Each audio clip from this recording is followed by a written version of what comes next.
would be comfortable speaking in front of 100 students at a time, but I am awkwardly uncomfortable having to stand in front of you, my peers. I prefer my people in the 16 to 18-year-old range. So when Mr. Eaton offered me the opportunity to record this pandemic style, I thought, why not?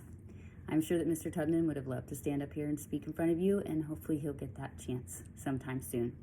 I'm not really a spotlight person. I'm a behind-the-scenes person. I like to be in my classroom. I'm just honestly that someone who loves being here. I know that I'm lucky. My days are spent with highly motivated students, and I know that that's not the case for everyone. Some of you are in the trenches working so hard, and you rarely receive the recognition that you deserve. I mean, how can we really decide who's Teacher of the Year when we never even see each other teach?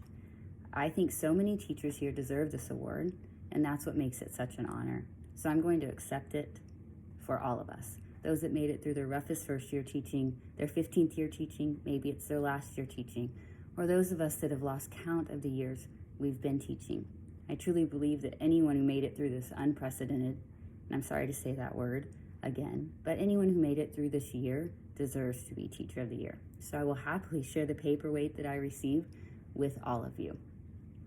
Before school started, and anxious about how it would happen, Ms. Boyles and I made a list. It was a list of anything that could go wrong, what we could control, and what we couldn't control.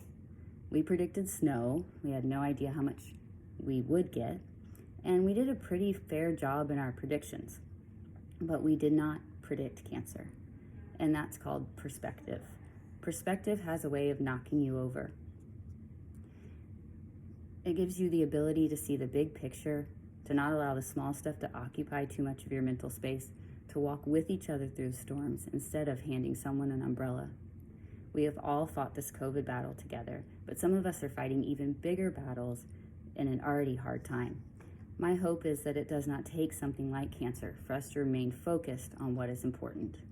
That every single year and with every single student, we take a hard look at our perspective. In the end, we should be grateful for this year. We walked together through the storm. We didn't pass out umbrellas. We persevered. We were flexible. We showed each other grace. We did it with our administrators, our coworkers, and our students. Thank you so much for what turned out to be an amazing year. And I would like to leave you with a quote from Ron Swanson.